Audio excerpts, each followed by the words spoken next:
বন্ধুরা কেমন আছেন? আশা করি তো ভালোই আছেন। আমি তো খুব খুব ভালো। আমাদের দেওঘর ঘুরতে এলাম।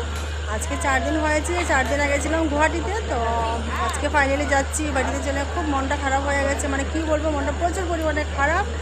তাহলে তো যেতে হবে আবার। ঠাকুরকে বলেছি ঠাকুর তাড়াতাড়ি যাতে আবার আসি। এত শান্তি লাগলো, মানে 2-3 দিন থাকলাম, আজকে 3 দিনের দিন যাচ্ছি রাত্রিবেলা।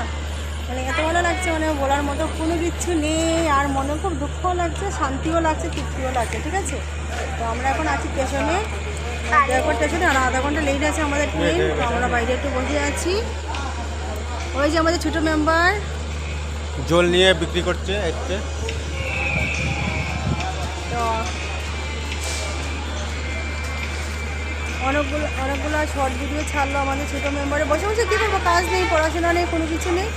তো কতগুলো শর্ট ভিডিও ছাড়লো, তো আপনারা একটু দেখবেন। ভালো লাগলে একটু লাইক শেয়ার কমেন্ট করবেন।